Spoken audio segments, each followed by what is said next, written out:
Okay, so Metta World Peace here. I want to give my top 10 moments from being, from growing up in Queensbridge. Okay, now it's not going to be in any particular order, but I'm going to do as best as I can.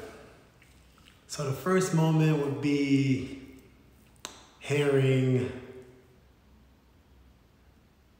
the bridge. MC Sharon. That was a welcoming moment. You know, the person that made that song from the hood, you know, and that's the moment where you can feel really proud. Second moment, it ain't hard to tell. You know, when that song came out, and if you're familiar with Michael Jackson, as a kid, you don't really understand samples. You don't really understand I heard that song before. Yeah, it's Michael Jackson, and it's not. It's, oh wow, right? So that was probably my second favorite moment.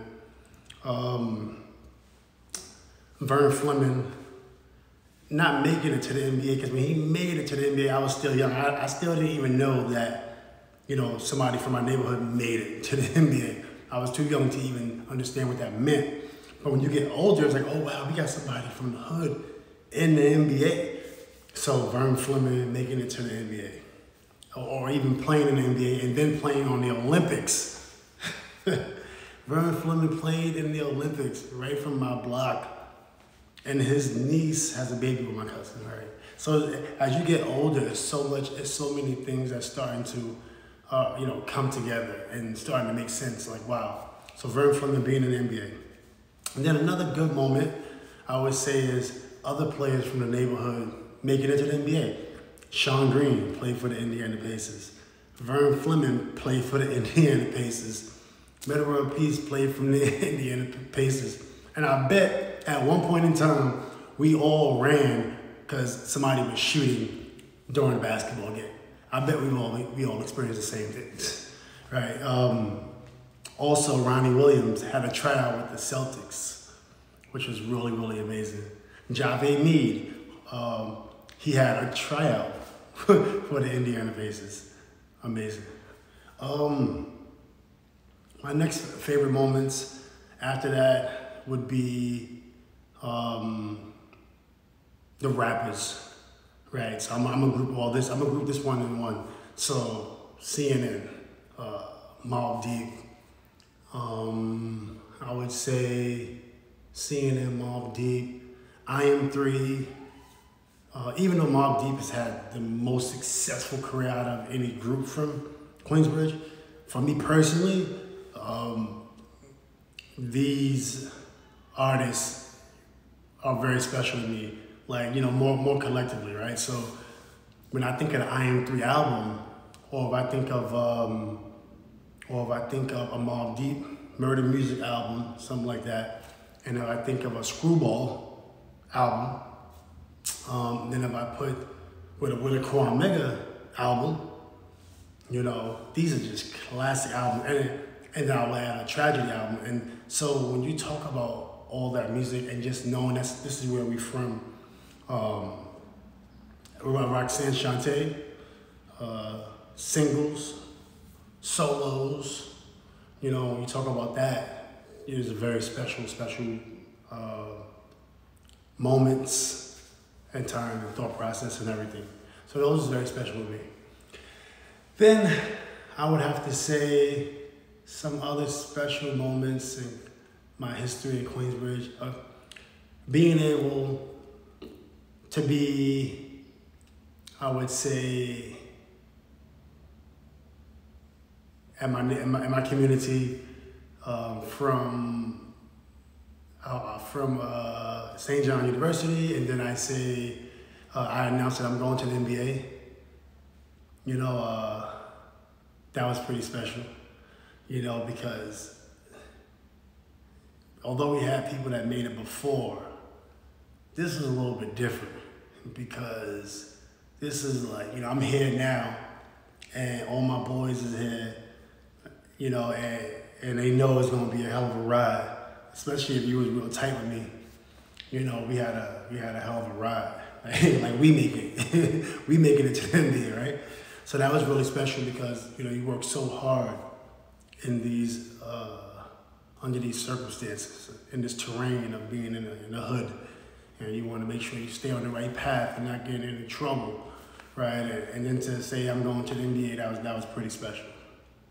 Other moments growing up in Queensbridge that was really special to me. Then there was some moments after that. So then you talk about the Bravehearts. You know, you had a Braveheart era. Then you had, well, the Bravehearts actually was really big.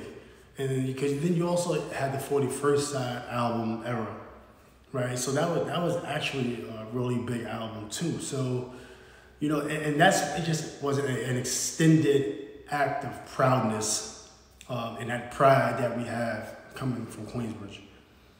You know, that Uchi Wally song was just huge. It was amazing. Jungle Road, the hook, and you know, and we'll pretty much pick the hook.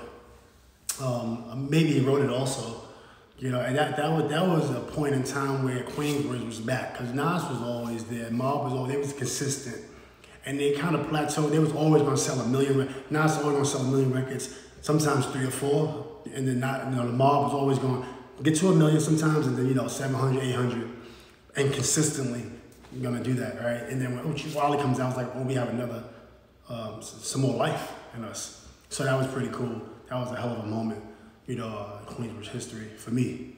Another special moment, I guess, getting drafted, then becoming an all-star. You know, we're so proud of Queensbridge. So when you become an all-star, it's like, yeah, Queensbridge in the building. You know, championship, Queensbridge in the building. You know, and it's because although you have your family, you know, to always lean on.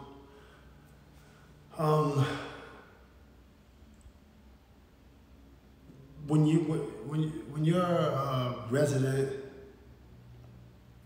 you all family, right? So the first thing you're gonna say is shout out to my hood. When in all actuality, it's not really your hood because we only pay rent. The only time you can say something is yours is when you own. That is something that we have to understand from being in our community. But, you know, it's that pride factor because it's so easy to get distracted. It's so easy to get into trouble. You know, although now that I'm older, I would always advise someone to bring your family with you. Like, shout out to your family, shout out to your last name. That's always the most important. But when you go through what we've been through, it could have easily went south. So that's why all the moments I share with the neighborhood that I'm from, even quicker than I was with my family. You know, so all those moments was really special. Cause sometimes growing up, you just don't know if you're gonna make it out. You don't know if somebody's gonna test you. And now, granted, I had a lot of people that was so supportive. Even my friends that had beef with other people, I was always out the way. You know, where sometimes you don't get as lucky. But if you get involved with the wrong crowd, then that's gonna put you in the way. You know, so sometimes, you know, you wanna go have lunch with your boys. You wanna, you know, bring your boys to Chicago, and your same boys you bring them with you, they got beef, and now they might hear you with this person. So you're always trying to make sure you walk that fine line from being supportive, being a friend, and staying out the way. You know, so that's why, you know, a lot of those moments I share with y'all is very special to me. It's Metta World Peace, top moments, Queensbridge. See y'all next time.